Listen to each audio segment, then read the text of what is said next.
നമസ്കാരം. മോദി ഗവൺമെന്റ് ഒരുപാട് പദ്ധതികൾ ജനങ്ങളുടെ ഉന്നമനത്തിന് വേണ്ടി ഉണ്ടാക്കിയിട്ടുണ്ട്. പ്രത്യേകിച്ച് നോക്കുകയാണെങ്കിൽ സ്ത്രീകളുടെ ഉന്നമനത്തിന് അവരെ പടിപടിയായിട്ട് സ്വയം പര്യാപ്തതയിലേക്ക് കൊണ്ടുവരിക എന്നത് തന്നെയാണ് സർക്കാരിന്റെ ഒരു ലക്ഷ്യം. അപ്പോൾ അതുമായി മുൻനിർത്തിക്കൊണ്ട് ഒരുപാട് പദ്ധതികളുണ്ട്. ആ പദ്ധതികളെക്കുറിച്ച് നമ്മളിൽ പലർക്കും അറിയില്ല എന്നുള്ളത്. നമ്മളിൽ പലർക്കും എന്നുള്ളതിനേക്കാൾ ഭൂരിഭാഗം പേർക്കും അറിയില്ല. ഇന്ന് ഇതേക്കുറിച്ച് സംസാരിക്കാനായിട്ട് നമ്മളോടൊപ്പം ഒരു വിശിഷ്ടാതിഥി ഉണ്ട്. ബിന്ദു സത്യജിത്ത് ആണ്. മാം ബി.ജെ.പിയുടെ ഇൻഡസ്ട്രിയൽ സെല്ലിന്റെ എക്സിക്യൂട്ടീവ് മെമ്പറാണ്. നമസ്തേ മാം. നമസ്തേ. ഒരുപാട് പദ്ധതികൾ മോദി സർക്കാർ കൊണ്ടുവരുന്നുണ്ട്. പല പദ്ധതികളെക്കുറിച്ചും, പലതെന്നല്ല ഭൂരിഭാഗം പദ്ധതികളെക്കുറിച്ചും ആർക്കും അറിയില്ല. എനിക്ക് ചോദിക്കാനുള്ളത്, നമ്മൾ പ്രധാനമായും കേട്ടിട്ടുള്ള ചില പദ്ധതികളുണ്ട്. പക്ഷെ അതിനേക്കാൾ ഉപരി സ്ത്രീകൾക്ക് വേണ്ടി എന്നുള്ള രീതിയിൽ തന്നെ ചില പദ്ധതികളും ഉണ്ടാകില്ലേ? ഉണ്ട്. ധാരാളം പദ്ധതികളുണ്ട്. അതിലും ഏറ്റവും കൂടുതൽ പറയേണ്ടത് സ്റ്റാൻഡപ്പ് ഇന്ത്യ എന്ന് പറയുന്ന ഒരു സ്കീമുണ്ട്. അത് സെൻട്രൽ ഗവൺമെൻറ്റിൻ്റെ സ്കീമാണ്.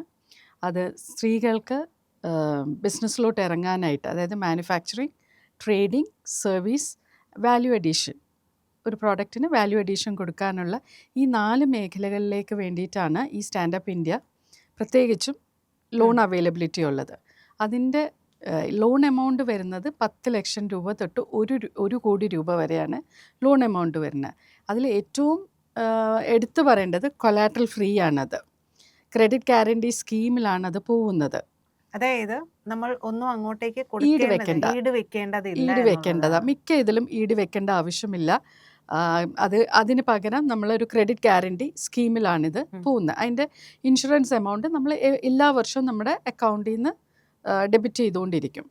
പക്ഷേ ഏറ്റവും എളുപ്പം കിട്ടാവുന്നതും നമുക്ക് നേരിട്ട് വെബ്സൈറ്റിൽ സ്റ്റാൻഡപ്പ് മിത്ര .in എന്നും പറഞ്ഞുകൊണ്ടൊരു വെബ്സൈറ്റ് ഉണ്ട് സെൻട്രൽ ഗവൺമെൻറ്റിൻ്റെ. അതിൽ പോയാൽ നമ്മൾക്ക് അപ്ലൈ ചെയ്യാൻ പറ്റും. അപ്ലൈ ചെയ്യുമ്പോൾ നമ്മൾ വെക്കേണ്ട കുറച്ച് കാര്യങ്ങളുണ്ട്. അതായത് നമ്മുടെ ഡോക്യുമെൻറ്റ്സ് ആയിട്ട് വെക്കേണ്ടത് ആധാർ കാർഡ് വേണം, പ്രോജക്റ്റ് റിപ്പോർട്ട് ഉണ്ടായിരിക്കണം, ട്രെയിനിങ്ങിൻ്റെ ഇതിന് വേണ്ടിയിട്ടൊരു ട്രെയിനിങ് എല്ലാ ഇൻഡസ്ട്രിയൽ ഡിപ്പാർട്ട്മെൻറ്റിലും ട്രെയിനിങ് കൊടുക്കുന്നുണ്ട്. അത് ഓഫ്ലൈനും ചെയ്യാം, ഓൺലൈനും ചെയ്യാം. മാം, ഞാനൊരു കാര്യം ഇതിനിടയിൽ ചോദിച്ചോട്ടെ. ഇപ്പോൾ സ്റ്റാൻഡപ്പ് ഇന്ത്യ എന്ന് പറയുന്ന ഒരു കൺസെപ്റ്റിൻ്റെ കീഴിൽ സ്ത്രീകൾക്ക് വേണ്ടി മാത്രമായിട്ട് പറഞ്ഞിരിക്കുന്ന ഒരു പ്രോജക്റ്റ് ആണ് ഇപ്പൊ പറയുന്നത്. അതെ, അതായത് അങ്ങനെ ഒരു കൺസെപ്റ്റ് സ്റ്റാൻഡപ്പ് ഇന്ത്യ. അതിൽ ഇന്ത്യ പല സെഷനുകൾ, ആ സെഷനുകളിൽ ഒന്ന് സ്ത്രീകൾക്ക് വേണ്ടി മാത്രമായിട്ട് അത് ഒരു ബാങ്ക്, ഒരു ബ്രാഞ്ച്, അവിടെ ഒരു വുമൺ ഓൺട്രപ്രണർക്കും ജനറൽ ആയിട്ടുള്ള ഒരു വുമൺ ഓൺട്രപ്രണർക്കും SC/ST കാറ്റഗറിയിൽ കൊടുക്കുകയും വേണം. മസ്റ്റായിട്ട് കൊടുത്തിരിക്കണം. അപ്പോൾ അത് SC-യിൽ ഒരെണ്ണവും ST-യിൽ ഒരെണ്ണവും ജനറൽ കാറ്റഗറിയിൽ ഒരെണ്ണവുമായിട്ട് എല്ലാ ബാങ്കും എല്ലാ ബ്രാഞ്ചിലും കൊടുത്തിരിക്കണമെന്നാണ് അതിൻ്റെ നിയമം. അതിൽ മുകളിലും നമുക്ക് കൊടുക്കാം, പക്ഷെ മിനിമം അത്രയെങ്കിലും കേറ്റർ ചെയ്തിരിക്കണം. 3 പേർക്ക് ഈ കാറ്റഗറിയിലായിട്ടെങ്കിലും 3 പേർക്ക് കൊടുത്തിരിക്കണം. അത് സെൻട്രൽ ഗവൺമെൻറ്റിൻ്റെ ഒരു മിനിമം ഗ്യാരണ്ടിയാണ് ബാങ്കുകളുടെ അടുത്ത് കൊടുക്കാനായിട്ട്. ഇത് നമുക്കതിനെ ക്വസ്റ്റ്യൻ ചെയ്യാനുള്ള അതോറിറ്റിയും ഉണ്ട്. നമുക്കതിനെ റിപ്പോർട്ട് ചെയ്യാൻ പറ്റും. ഈ സ്റ്റാൻഡപ്പ് ഇന്ത്യയുടെ സൈറ്റിൽ കയറിയാൽ തന്നെ നമുക്കത് ആരെങ്കിലും അതിൽ ഒബ്ജെക്ഷൻ പറഞ്ഞാൽ നമുക്ക് ആ ഒബ്ജെക്ഷൻ അക്സെപ്റ്റ് ചെയ്യില്ല എന്ന് പറഞ്ഞാൽ, അതായത് എന്തെങ്കിലും ടെക്നിക്കൽ റീസൺ കൊണ്ടല്ല, ഞങ്ങൾ ഈ സ്കീം നിങ്ങൾക്ക് തരില്ല എന്ന് പറഞ്ഞാൽ നമുക്കത് റിപ്പോർട്ട് ചെയ്യാനും പറ്റും. അത്രയും എന്താ പറയണേ, ജനങ്ങളിലോട്ട് ഇറങ്ങിച്ചെല്ലാൻ പറ്റുന്ന ഒരു പദ്ധതിയാണ് ഇത്. ശരിക്കും പറഞ്ഞാൽ ഇത് എന്തുകൊണ്ട് കേരളത്തിൽ ഇറങ്ങുന്നില്ല എന്നുള്ളത് നമ്മൾ പിന്നീട് ചർച്ച ചെയ്യേണ്ട ഒരു കാര്യമാണ്. പക്ഷെ എല്ലാ ബാങ്കിലും ഇത് കൊടുക്കേണ്ട ഒരു മെയിൻ ബാങ്ക്, ആ ബാങ്കിന്റെ എല്ലാ ബ്രാഞ്ചുകളിലും ആ ബ്രാഞ്ചിന് അതിർത്തിയിലുള്ള 3 പേർക്കായിട്ട് കൊടുക്കണം. പക്ഷെ ബാങ്കുകൾ ഇത് മാം പറഞ്ഞതുപോലെ ബാങ്കുകൾ ഇത് പ്രൊമോട്ട് ചെയ്യുന്നുണ്ടോ എന്ന് ചോദിച്ചു കഴിഞ്ഞിട്ടുണ്ടെങ്കിൽ വളരെ സംശയം. കാരണം പലപ്പോഴായിട്ട് മുദ്രയുടെ കാര്യം പോലും, മുദ്രയാണ് എല്ലാവർക്കും അറിയുന്ന ഒരു കാര്യം. അത് വേറെ തന്നെ ടോപ്പിക്കാണ്, വേറെ നമുക്ക് സംസാരിക്കാം. പക്ഷെ ഞാൻ പറയുന്ന അങ്ങനെ ആണെങ്കിൽ പോലും പലപ്പോഴും ചെല്ലുമ്പോൾ നമ്മളോട് ഒരു നെഗറ്റീവ് ഡിസിഷനാണ് അവിടെ നിന്ന് വരിക എന്നുള്ളതാണ്. പ്രത്യേകിച്ച് സ്ത്രീകളാണെങ്കിൽ, ഇപ്പോൾ സ്ത്രീകളെ സംബന്ധിച്ച് അവർക്ക് ഒരുപാട് പേരാണ് ഇത്തരത്തിൽ സ്വന്തമായ ഒരു ബിസിനസ് തുടങ്ങുക എന്നുള്ള ലക്ഷ്യമൊക്കെ ആയിട്ട് ഇറങ്ങുന്നത്. ചെറിയ ചെറിയ കാര്യങ്ങളായിരിക്കും, പക്ഷെ ഒരുപാട് പേര് ഇത്തരത്തിൽ പോയിട്ട് പരാജയപ്പെട്ടു വരുന്നവരുണ്ട്. പരാജയപ്പെട്ടവർ, നമ്മൾക്ക് അതിന് പണ്ടൊന്നും അതിനുള്ളൊരു നിയമമോ അല്ലെങ്കിൽ നമ്മൾക്ക് ആരോടെങ്കിലും പരാതിപ്പെടാനോ നമുക്ക് അവസരങ്ങൾ ഉണ്ടായിരുന്നില്ല. ഞങ്ങളുടെയൊക്കെ സമയത്ത് അതിനുള്ള അവസരങ്ങളൊന്നുമില്ല, ഒരു സ്കീമും ഇല്ല. ആണുങ്ങളുടെ കൂടെ നമ്മളും നിൽക്കുക എന്നുള്ളത് മാത്രമേ ഉള്ളൂ, പയറ്റി നിൽക്കുക. ഇപ്പം അങ്ങനെയല്ല, നമുക്ക് അതിനുള്ളൊരു സംവിധാനമുണ്ട്. ആ സംവിധാനം നമ്മൾ യൂസ് ചെയ്യാത്തതുകൊണ്ട് ഇത് നമുക്ക് റിപ്പോർട്ട് ചെയ്യാം. ഇല്ലെങ്കിൽ ബാങ്ക് മാനേജറുടെ അടുത്ത് പറയാം, സ്റ്റാൻഡപ്പ് ഇന്ത്യ സ്കീമിൽ എനിക്ക് ലോൺ തരില്ല എന്നൊന്ന് എഴുതി തരാൻ പറയാം. അപ്പം തന്നെ അവർക്ക് മനസ്സിലാവും നമുക്ക് വിവരമുണ്ട്, ഇതിനെപ്പറ്റി ബോധമുണ്ട്. എപ്പോഴും എന്താണെന്ന് വെച്ചാൽ എനിക്കൊരു ബിസിനസ് തുടങ്ങണം. സാധാരണ ആൾക്കാർ ചിന്തിക്കുന്ന ബിസിനസ് തുടങ്ങണം, ഓടി നമ്മൾ ബാങ്കിൽ പോവും, നമ്മളൊന്നും പഠിക്കില്ല, ബേസിക് ആയിട്ടൊന്നും പഠിക്കില്ല. പക്ഷെ നമ്മൾ പഠിച്ച് നമ്മൾ ആ സ്കീമിനെ പറ്റി പഠിച്ചു പോയാൽ ഒരു ബാങ്ക് മാനേജർക്കും നമ്മൾക്ക് അവർ ചോദിക്കുന്നതിന് ഉത്തരം കൊടുക്കാൻ പടപടാന്ന് നമുക്ക് പറ്റും.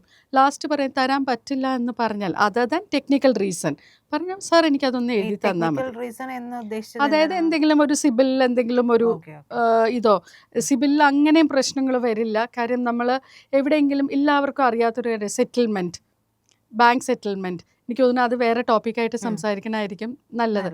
സിബിലിൽ ഉള്ള ആ ഒരു ഇഷ്യൂ ഒഴിച്ച് ബാക്കി ഒന്നിനും ഇവർക്ക് ഒബ്ജക്റ്റ് ചെയ്യാൻ പറ്റില്ല. അപ്പോൾ അങ്ങനെ പറയുകയാണെങ്കിൽ ജസ്റ്റ് എഴുതി തരാൻ പറഞ്ഞാൽ മതി. ഇല്ലെങ്കിൽ നേരെ നമ്മൾ അവരുടെ ഹയർ അതോറിറ്റിക്ക് ഒരു മെയിൽ അയയ്ക്കുക. എന്നിട്ട് നടന്നില്ലെങ്കിൽ നമുക്ക് MSMEയുടെ തൃശ്ശൂർ ഓഫീസുണ്ട്, അവിടുത്തെ ഒരു ഇമെയിൽ ID ഉണ്ട്. ഇമെയിൽ ID ഇട്ട കൃത്യം 72 hours നമുക്ക് കോള് വരും, ബാങ്കിൽ കോള് വരും. What is the reason? ഒരു ഇത് വരും. ചടുലമായിട്ടുള്ള നീക്കം, പണ്ടത്തെ പോലെ അല്ല, ഭയങ്കര ഫാസ്റ്റായിട്ടാണ് അത് ചെയ്തുകൊണ്ടിരിക്കുന്നത്. പിന്നെ ബാങ്കുകാർ എളുപ്പത്തിന് വേണ്ടിയിട്ട് ബ്രാഞ്ചുകാർ എന്ത് ചെയ്യുന്നു വെച്ചാൽ, എനിക്കിപ്പോൾ ഒരു പിക്കിളിൻ്റെ ഇത് ചെയ്യണമെങ്കിൽ വേഗം എനിക്കൊരു 1 ലക്ഷം രൂപ 2 ലക്ഷം വേണ്ടുള്ളൂ, വേഗം അവരെന്ത് ചെയ്യും, സ്റ്റാൻഡപ്പ് ഇന്ത്യയുടെ സ്കീമിൽ എഴുതിയിടും. അവർക്ക് 10 ലക്ഷത്തിൻ്റെയും 1 കോടിയുടെയും റിസ്ക് എടുക്കേണ്ട ആവശ്യം വരുന്നില്ല. അങ്ങനെ ചെയ്ത് ഇവർ ഫിനിഷ് ചെയ്ത് വെക്കും, 3 കാറ്റഗറി ഫിനിഷ് ചെയ്ത് വെക്കും. പക്ഷെ അത് മാത്രമല്ല, ചോദ്യം പറയാൻ വേണ്ടിയിട്ട്. അപ്പം അതും നമുക്ക് ചോദിക്കാം, നിങ്ങൾ എത്ര രൂപ കൊടുത്തിട്ടുണ്ട്, ഇനി ഇതും കൺസിഡർ ചെയ്യാമല്ലോ. നമ്മൾ ചോദിക്കുന്നത് 10 ലക്ഷത്തിന് മുകളിലുള്ളതാണ് നമ്മൾ ചോദിക്കുന്നത്. അതും നമുക്ക് റിപ്പോർട്ട് ചെയ്യാനുള്ള സംവിധാനം ഈ സെയിം സംവിധാനം ഉപയോഗിച്ച് നമുക്ക് ചെയ്യാൻ പറ്റും. നൽകണ്ട എന്ന് പറയുന്നുണ്ടല്ലോ, 10 ലക്ഷം മുതൽ 1 കോടി വരെയാണ് ഇത് കിട്ടുക എന്ന് പറയുന്നുണ്ട്. അപ്പോൾ ഇത് കേട്ടുകൊണ്ടിരിക്കുന്ന പ്രേക്ഷകരായാലും മനസ്സിലൊരു ലഡ്ഡു പൊട്ടി എന്ന് പറയുന്നത് പോലെ ആയിരിക്കും. കാരണം ഒരുപാട് പേര് ഇത്തരത്തിൽ താല്പര്യമുള്ളവരുണ്ട്. പക്ഷേ അതിനു വേണ്ടി നമ്മൾ പ്രിപ്പയർ ചെയ്യേണ്ട ചില കാര്യങ്ങളുണ്ട്. അല്ല, ഇപ്പൊ മാം പറഞ്ഞതുപോലെ പെട്ടെന്ന് അങ്ങ് ഓടിച്ചെന്ന് ഇങ്ങനെ ഒരു സ്കീമിനെ പറ്റി കേട്ടു, നേരെ ഓടിച്ചെന്ന് ബാങ്ക് മാനേജറോട് ചോദിച്ചാൽ അവിടെ നിന്ന് ഒരു ബിഗ് നോ തന്നെ നമുക്ക് കിട്ടാനുള്ള സാധ്യത. എങ്ങനെയാണ് ഇതിന് വേണ്ടിയിട്ട് നമ്മളൊന്ന് പ്രിപ്പയർ ചെയ്യേണ്ടത്? ഇത്രയേ ഉള്ളൂ, പ്രോജക്റ്റ് വയബിൾ ആയിരിക്കണം. അതാണ് എപ്പോഴും ഞാൻ കണ്ടിരിക്കുന്നത്. സ്ത്രീകൾ നല്ല പ്രോഡക്റ്റുകൾ ഉണ്ടാക്കുന്നുണ്ട്, അത് മാത്രമല്ല അതിൻ്റെ പാക്കിംഗ് സിസ്റ്റം, അതിൻ്റെ ആ ഒരു എക്സാമ്പിൾ നമ്മൾ കുടുംബശ്രീ എടുക്കും. കുടുംബശ്രീയുടെ പ്രോഡക്റ്റുകൾ നല്ലതായിരിക്കും, ഷെൽഫ് ലൈഫ് കുറച്ച് കുറവായിരിക്കാം. പക്ഷെ അവരുടെ പാക്കിംഗ് എടുത്ത് നോക്കിക്കേ, വളരെ മോശമായ ഒരു പാക്കിംഗ് ആണ്. ഈ പാക്കിംഗ് എല്ലാം ഇതിൽ കൗണ്ടബിൾ ആണ്. ഈ അത് നമ്മൾ ഓരോ സ്റ്റേജിലും everything is accountable and countable. ആ ഒരു രീതിയിൽ വേണം നമ്മൾ പ്രോജക്റ്റ് റിപ്പോർട്ട് ഉണ്ടാക്കാൻ.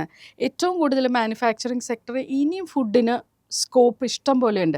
സ്കോപ്പ് ഇഷ്ടം പോലെ വരണം എങ്ങനെയാണെന്ന് വെച്ചാൽ ഇതിലൊക്കെ വാല്യൂ അഡീഷൻ ആഡ് ചെയ്ത് കൊണ്ടുവരണം. ഇപ്പോൾ ചക്കയാണെങ്കിൽ ചക്കയുടെ വിവിധ തരം ഫോമിലോട്ട് നമുക്ക് അതിനെ മാറ്റാം. ഹൈലി ഡിമാൻഡഡ് ആണ് ചക്ക. അതുപോലെ തന്നെ ഫ്രൂട്ട്സ്, അതുപോലെ ഡിഫറെൻറ്റ് ടൈപ്സ് ഓഫ് ടീസ് ഒക്കെ ഇതെല്ലാം അതായത് ജനങ്ങൾ കുറച്ചും കൂടെ വാല്യൂ അഡീഷൻ പ്രോഡക്റ്റുകൾ താല്പര്യപ്പെടുന്ന ആൾക്കാരാണ് ഇപ്പോൾ കൂടുതലും ഉള്ളത്. അപ്പോൾ അങ്ങനത്തെ ഫീസിബിൾ ആയിട്ടുള്ള വേറെ ഞാൻ സിമ്പിളായിട്ടൊരു കാര്യം പറയാം. തോർത്ത്, it's highly demanded outside India. തോർത്ത് ഒരു വീട്ടിൽ ഒരു കൈകൊണ്ട് നെയ്യുന്ന തോർത്തുകൾക്ക് കഴിഞ്ഞ ദിവസം സബ്സിഡി പ്രഖ്യാപിച്ചിട്ടുണ്ട് സെൻട്രൽ ഗവൺമെൻറ്. അപ്പോൾ അതാ ഞാൻ പറയണം, അങ്ങനത്തെ ഐറ്റംസ് നമ്മൾ എന്താണോ ചൂസ് ചെയ്യുന്നത് അതിനെപ്പറ്റി നമ്മൾ പഠിച്ചിരിക്കുകയും വേണം. അതിനനുസരിച്ചുള്ള ഫീസിബിലിറ്റി സ്റ്റഡി നമ്മൾ ഉണ്ടാക്കിയിരിക്കണം, പ്രോജക്റ്റ് റിപ്പോർട്ട് ഉണ്ടാക്കിയിരിക്കണം, നമ്മുടെ പേപ്പേഴ്സൊക്കെ ക്ലീൻ ആയിരിക്കണം. ഇത് ഇത്രയും ഉണ്ടെങ്കിൽ പിന്നെ ത്രൂ ആയിക്കോളും ലോണ്. അപ്പോൾ മാം പറഞ്ഞ 1-2 കാര്യങ്ങൾ, ആധാർ കാർഡ്, പ്രോജക്റ്റ് റിപ്പോർട്ട്, അതെ സിബിൽ അത് ബാങ്കുകാർ നോക്കിക്കോളും. പാൻ കാർഡ്, പിന്നെ നമ്മുടെ കാസ്റ്റിൻ്റെ സർട്ടിഫിക്കറ്റ്, ഓഫ് കോഴ്സ് വേണം ഈ സ്റ്റാൻഡപ്പ് ഇന്ത്യയുടെ ഇതിന് അതെ, വേണ്ടിയിട്ട് അതിലെ വിഭാഗങ്ങളുണ്ടല്ലോ. വിഭാഗങ്ങൾക്ക് വേണ്ടിയിട്ടുള്ള കാസ്റ്റ് സർട്ടിഫിക്കറ്റ് ഇത്രയും റെഡിയാക്കി വെച്ചിട്ട് നമ്മൾ സൈറ്റിലോട്ട് എൻ്റർ ചെയ്താൽ മതി. നമുക്ക് സ്റ്റാ- തന്നെ ചെയ്യാൻ അതോ ഇത് ചെയ്തു തരുന്ന സ്ഥലങ്ങളുണ്ടോ? നമുക്ക് തന്നെ ചെയ്യാനേ ഉള്ളൂ. ഉം. പിന്നെ ഇപ്പം ഇൻഡസ്ട്രിയൽ സെല്ലിലാണെങ്കിൽ പോലും നമ്മൾ ഫ്രീ ഹെൽപ്പ് സെൻറ്റേഴ്സ് ഇട്ടിട്ടുണ്ട്. അവിടെ ചെന്നാലും അവർ ഹെൽപ്പ് ചെയ്ത് തരും. ഈ BJPയുടെ industrial ഫ്രീ ഇൻഡസ്ട്രിയൽ സെൽസ് ഇപ്പം മരട് അവിടെ ഉണ്ട്. അവിടെ ഞാൻ മിക്കവാറും അവിടെ തന്നെ ഉണ്ടാവും. ഇങ്ങനെ വരുന്ന കേസുകൾ നമ്മളത് ചെയ്തു കൊടുക്കാറുണ്ട്. ഫ്രീ ആയിട്ട് എൻ്റർ ചെയ്ത് ഉം. കൊടുക്കാറുണ്ട് നമ്മൾ. ഓ. കാരണം ജനങ്ങൾ അത്രയും നമ്മുടെ പദ്ധതികൾ യൂസ് ചെയ്തോട്ടെ എന്ന് വരുന്നുണ്ടോ വെച്ചിട്ട്. ആളുകൾ ഇത് അറിഞ്ഞു വരുന്നുണ്ടോ? ഡെഫിനറ്റ്ലി വരുന്നുണ്ട് ആൾക്കാർ. ഇതിന് വേണ്ടിയിട്ട് വരുന്നുണ്ട്. നമ്മൾ അതിനുള്ള ഗൈഡൻസ് കൊടുക്കാറുണ്ട്. ഇത് മാത്രമല്ല, എൻ്റെ അടുത്ത് അല്ലാതെയും ആൾക്കാർ വരുന്നുണ്ട്. ഞാൻ അതെല്ലാം ഓൺലൈനിൽ ഞാൻ ചെയ്ത് കൊടുക്കാറുമുണ്ട്. ഓക്കെ. അപ്പം എൻ്റെ ഒരു സംശയമാണ് കേട്ടോ, തെറ്റാണെങ്കിൽ തിരുത്താം. ഇപ്പോൾ സിബിലിൻ്റെ കാര്യം പറഞ്ഞല്ലോ. അപ്പോൾ ഏതാണ്ട് സിബിൽ എന്ന് പറയുന്നത് ഇനിയിപ്പോൾ കോവിഡിൻ്റെ ശേഷമൊക്കെ ആണെങ്കിൽ പലർക്കും അതൊരു അതെ, പ്രശ്നമായിട്ടിരിക്കുന്ന സാധനം. അതെ. എന്നാലും ഒരു സിബിൽ ഏതുവരെ ആണെങ്കിൽ കിട്ടും, അതായത് ധാരണ ഉണ്ടെങ്കിൽ? അല്ല, ഏകദേശം എനിക്ക് ധാരണയുണ്ട്. ഒരു 575 എബോവ് ആണെങ്കിൽ തരുന്നതിന് ഒരു കുഴപ്പമില്ല. ആകെപ്പാടെ നമ്മൾ 1 or 2 പേയ്മെൻറ്റ് ഡിലേ വന്ന ഇഷ്യൂ ഇല്ല. പക്ഷെ നമ്മൾ ഒരു ബാങ്കിൽ ചെന്നിട്ട് സെറ്റിൽമെൻറ്റ് നടത്തരുത്. നമ്മൾ പറയും നമ്മുടെ കയ്യിൽ ഇത്രേ പൈസയേ ഉള്ളൂ, നമ്മളിത് തന്ന് നമ്മൾ ക്ലോസ് ചെയ്യാം. ആ സെറ്റിൽമെൻറ്റാണ് നമ്മുടെ സിബിലിനെ വല്ലാതെ എഫക്റ്റ് ചെയ്യുന്നത്. അപ്പം അതെപ്പോഴും നമ്മൾ ശ്രദ്ധിക്കണം. 1 or 2 ദിവസമോ 1 മാസമോ ഡിലേ വന്നാലും ആ കറക്റ്റ് എമൗണ്ട് നമ്മൾ ബാങ്ക് ഡിമാൻഡ് ചെയ്യുന്ന എമൗണ്ട്, അതായത് ഒരു നോർമൽ എമൗണ്ട് ഉണ്ടല്ലോ, ആ എമൗണ്ട് നമ്മൾ പേ ചെയ്യണതാണ് എപ്പോഴും നമ്മുടെ സിബില് മെയിൻറ്റെയിൻ ചെയ്ത് പോകാൻ പറ്റണത്. മിക്കവരും ചെയ്തു പോകണത് എന്താണെന്ന് വെച്ചാൽ കുറച്ച് പൈസ വരും, ഇതങ്ങ് തീർത്തേക്കാമെന്ന് വെച്ചിട്ട് ഓടിപ്പോയിട്ട് എൻ്റെ കയ്യിൽ ഇത്ര പൈസ ഉണ്ട്, സെറ്റിൽമെൻറ്റ് തരും. ബാങ്ക് നോക്കുമ്പോഴും 2-3 പേയ്മെൻറ്റ് ഡിലേ ഉണ്ട്. നമുക്കിപ്പോൾ പൈസ കിട്ടും സെറ്റിൽമെൻറ്റ്, പക്ഷെ അത് ഇമ്മീഡിയറ്റ്ലി സിബിലിൽ കയറും. അപ്പം അത് വരുമ്പോഴത്തേക്കും നമ്മൾ 1 or 2 സെറ്റിൽമെൻറ്റ് ചെയ്താൽ അത് പിന്നെ 5-6 വർഷത്തേക്ക് അതങ്ങനെ കിടക്കും. അതൊരു പുതിയ അറിവാണ്. കാരണം എന്താ അറിയോ, അത് പലർക്കും അറിയുന്നുണ്ടാവില്ല. സെറ്റിൽമെന്റ് ഒരിക്കലും സെറ്റിൽമെന്റ് എന്ന് പറയുന്നത് എന്താണെന്ന് അറിയോ, ജനം ഓടിച്ചെല്ലുന്നത് ഇതങ്ങ് തീർത്ത പിന്നെ നമ്മുടെ അതെ സിബിലിനെ ബാധിക്കില്ല എന്നുള്ള. പക്ഷെ വിചാരിച്ചിട്ടാണ്. അങ്ങനെ അല്ല, നേരെ തിരിച്ചാ. നിങ്ങൾക്ക് ഡിലേ ഉണ്ടെങ്കിലും നിങ്ങൾ ബാങ്ക് നിങ്ങളുടെ സമയത്തിന്, അതായത് ഇപ്പം ഞാൻ ഈ മാസം എനിക്ക് അടയ്ക്കാൻ പറ്റില്ല, അടുത്ത മാസം അടയ്ക്കാൻ പറ്റില്ല, അതിൻ്റെ അടുത്ത മാസം ഞാൻ അടയ്ക്കണമെങ്കിലും ബാങ്കിൻ്റെ ആ ഇൻട്രസ്റ്റ് അടക്കം അങ്ങോട്ട് നമ്മൾ അടയ്ക്കുക. അതല്ലാതെ ഒരിക്കലും നമ്മൾ സെറ്റിൽമെൻറ്റിന് പോവരുത്. അത് മിക്ക ജനങ്ങൾക്കും അറിയാത്തത്. ക്രെഡിറ്റ് കാർഡ് ഏറ്റവും പ്രശ്നം പറ്റുന്ന ക്രെഡിറ്റ് കാർഡ് സെറ്റിൽമെൻറ്റ് ചെയ്യും ലാസ്റ്റ് ആകുമ്പോൾ. ഈ സെറ്റിൽമെൻറ്റ് എത്ര വർഷം കഴിഞ്ഞാലും നമ്മുടെ സിബിലിൽ നിന്ന് പോകത്തില്ല. ക്രെഡിറ്റ് കാർഡാണ് ഏറ്റവും മേജർ ഇഷ്യൂ ജനങ്ങളിലുള്ളതും ഈ സിബിൽ റേറ്റിംഗ് എഫക്റ്റ് ചെയ്യണതും.